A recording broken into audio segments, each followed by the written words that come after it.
انمول تجاویزات۔ کسی دوست کو قرض دینے سے پہلے یہ سوچ لیں کہ آپ دونوں کو کھو سکتے ہیں۔ اپنی یادداشت پر بھروسہ نہ کریں، تمام معاملات کاغذ پر تحریر کر لیا کریں۔ اور جب آپ گھر خریدنا یا تعمیر کرنا چاہتے ہیں تو 3 اہم چیزیں یاد رکھیں: لوکیشن، لوکیشن اور لوکیشن۔ کسی کو اس کی مزدوری اس کا کام ختم ہونے سے پہلے نہ دیں۔ اپنے جیون ساتھی کا انتخاب احتیاط سے کریں، کیونکہ وہ آپ کی 90% خوشی یا ناخوشی کا ذمہ دار ہے۔ اور اگر آپ چاہتے ہیں کہ آپ کا دن اچھا گزرے تو دیر سے نہ سنیں۔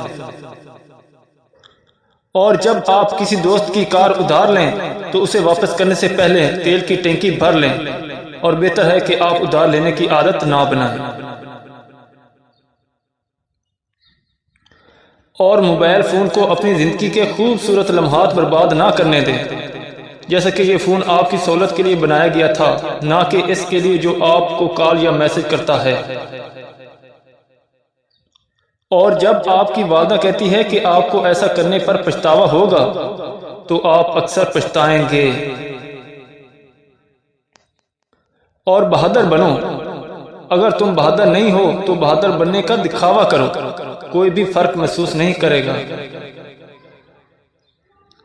اور جب آپ کو کوئی اچھی کتاب نظر آئے تو اسے خرید لیں، بھلے آپ نے وہ پہلے سے پڑھ رکھی ہو یا نہ۔ اس شخص کے ساتھ پارٹنرشپ نہ کریں جو 3 بار ناکام ہو چکا ہو۔ آپ کے بچے جب 16 سال کی عمر میں پہنچ جائیں تو ان کے فارغ وقت میں انہیں کام کرنے کی ترغیب دیں، لیکن اگر اس سے پہلے بھی ممکن ہو تو زیادہ بہتر ہے۔ اگر آپ کوئی چیز 2 بار سے زیادہ ادھار لیتے ہیں تو بہتر ہے اسے خرید لیں۔ اور مشکوک جگہوں سے دور رہیں، برے واقعات صرف وہاں ہوتے ہیں۔ اور جو اپنا پیسہ صحیح خرچ کرنے میں ناکام رہتا ہے وہ اپنی زندگی کی ہر چیز میں ناکام ہے۔ اور جب کوئی آپ سے سوال کرے تو اس کا جواب نہ دینا ہو تو مسکرا کر کہیں، آپ یہ بات کیوں جاننا چاہتے ہیں؟ اور 3 چیزیں جو آپ کو کبھی نہیں کھونی چاہیے: برداشت، خود اعتمادی اور گاڑی کی چابی۔ اور یہ توقع نہ رکھیں کہ آپ کی بدحالی میں آپ کے بچے آپ کی نصیحتیں سنیں گے۔ اپنی بیوی کے بہترین دوست بنیں۔ کبھی یہ نہ کہنا کہ میرے پاس زیادہ وقت نہیں ہے۔ تمام عظیم لوگوں کے پاس 24 گھنٹے تھے اور اس میں اضافہ نہیں ہوا۔ اپنے بستر کے قریب ہمیشہ ایک پنسل اور سفید کاغذ رکھا کریں۔ کچھ سنہری خیالات آپ کے دماغ پر بنا بتائے دستخط دیتے ہیں، اور اگر آپ انہیں ہر وقت نہیں لکھتے تو ان سے محروم رہ جائیں گے۔ تعریف ہر کسی کو پسند ہے، لہذا اس میں کوتاہی نہ کریں، مگر منافقت سے بچیں۔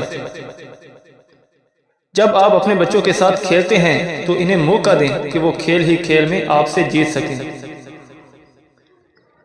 اپنے بچوں کے سامنے بیوی کو تنقید کا نشانہ نہ بنائیں، چاہے کوئی بھی مسئلہ ہو۔ اور جب آپ کسی کمرے یا میٹنگ میں داخل ہوں تو اس طرح داخل ہوں جیسے آپ اس جگہ کے مالک ہوں۔ اس کا مطلب ہے کہ آپ کو اپنے آپ پر اعتماد ہے۔ انکار کرنا سیکھیں، لیکن اس کی عادت نہ ڈالیں۔ اور جب سب شرم سے خاموش ہو جائیں تو کھڑے ہو کر اپنی خوبصورت رائے کا اظہار کریں۔ اپنے ناقادین کو جواب دینے میں وقت ضائع نہ کریں، اور اپنے مالی معاملات پر ان لوگوں سے بات نہ کریں جن کے پاس آپ سے بہت زیادہ یا پھر بہت کم ہے۔ اور جب آپ کسی ریسٹورانٹ میں مہمان ہوں تو اپنے میزبان کی طلب کردہ سے زیادہ مہنگی چیز نہ مانگیں۔ آخر میں اپنے آپ پر رحم کریں اور بانجھ بحثوں سے دور رہ کر اپنی صحت کو محفوظ رکھیں۔ جزاک اللہ۔